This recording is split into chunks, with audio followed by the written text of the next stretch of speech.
Assalamualaikum warahmatullahi wabarakatuh. Kun ogummaa harkaati. Warroonni ogummaa harkaa kana baruu barbaadan bakki viidiyoo ogummaa harkaa kan itti argattan yuutuuba Oromoo ogummaa harkaa jedhu. Akkasuma feesbuuka Oromoo ogummaa harkaa jedhu irratti viidiyoo ogummaa harkaa kan argattu.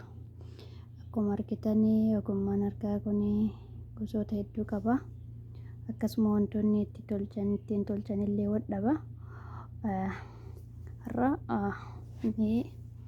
akkamitti akkanatti tolchinu wal wajjin ilaallaa jechuudha. Akkuma argitan kunis wadhaba garaagarummaa qaba jechuudha. Kana boru ilaalla. Har'amee kanuma akkamitti akka jalqabnu akkaataa itti jalqabnu ilaallaa jechuudha. Jalqabni isaa akkanarraa ka'a akkamitti akka eegalamu wajjin ilaalla. Kirrii bifa barbaadan filattanii ni qopheeffattu. Itti aansitanii kana ni qopheeffattu. Ergasii booda kirrii tana akkanatti ni qabna. Caafii kirrii tana akkanatti ni qabna. Erga akkana qabnee booda akkana ni qabna. Ergasii booda akkanatti ni qabna.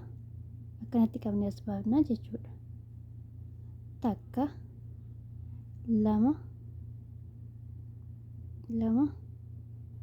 sadii dhoofnee jirra jechuudha. Itti marra as keessa gasseen akkanatti qabnee as baafna jechuudha.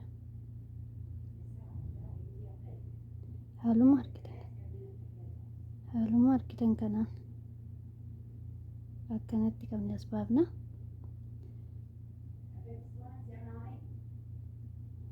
Akkanatti qabnee as baafna. Akkanatti qabnee as baafna. Akkanatti qabnee as baafna. Takka lama sadii afur shani. Kun amma shanii tokkoffaa kanarraa eegalleeti haga 12tti dhoofna. Hanga 12tti dhoofna. Haaluma agartan kanaan marsaan jalqabaa 12 xumuramaa jechuudha. Takka lama sadii afur shan jaha jenneeti 12 guunna. Itti maraatumaani 12 guunnaa jechuudha.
Amma 12 dha'uu ni mirkaneeffanna. Takka lama sadii afur shan jaha torba 8 9 10 11 12 13 takka irraa rafna 12 guunnee jirra jechuudha. 12 dabruu hin qabu.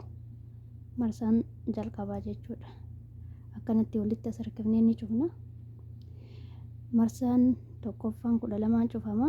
Marsaan lammaffaan 24 cufama. Bakka takkatti lama waan deebinu sun akkam yoo jettan jechi yoo isinii galuu dide gocha ilaaltu. Takka lama lammaffaa jalaan gasseenna akkanatti gasseennee qabnee as baafna. Ammas qabnee haala kana as baafna. Ammas ajjalaanatti seenna. Ammas qabnee akkanatti as baafna haala kanaan.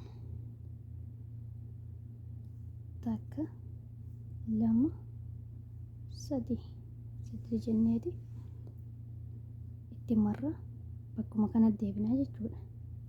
Marsaan lammaffaan 24 goolabamaa jechuudha. Haaluma argitan kanaan bakka takkatti waan taraa lama deebinuuf itti marra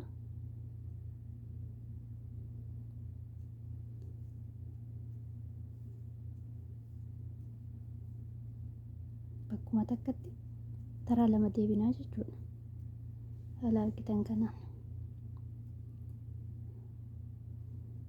ammas bakka kanattis taraa lama deebina.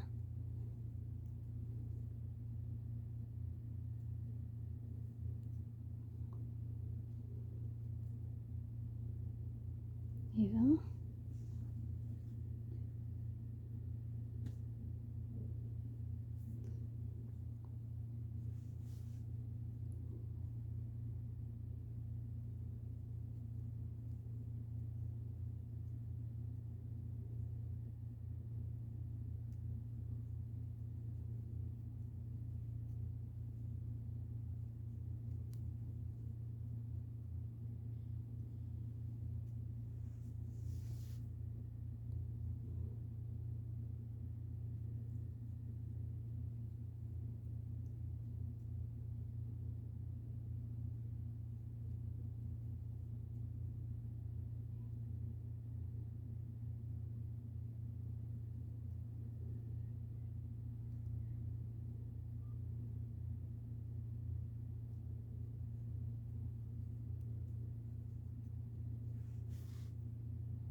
Haala argitan kanaani marsaa lammaffaa 24 cufnee jirra jechuudha. Marsaan lammaffaan 24 cufama. Haala argitan kanaan takka lama lammaffaa kana jalaan kasseenna akkanatti qabnee as baafna. Haala kanaan ammas asiin gad deebinee qabnee as baafna.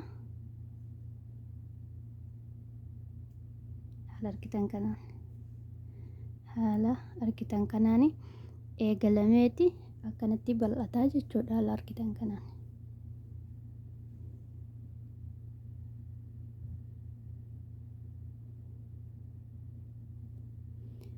warroonni ogummaa kana baruu barbaadan irra deebi'uudhaan isin yaadachiisa.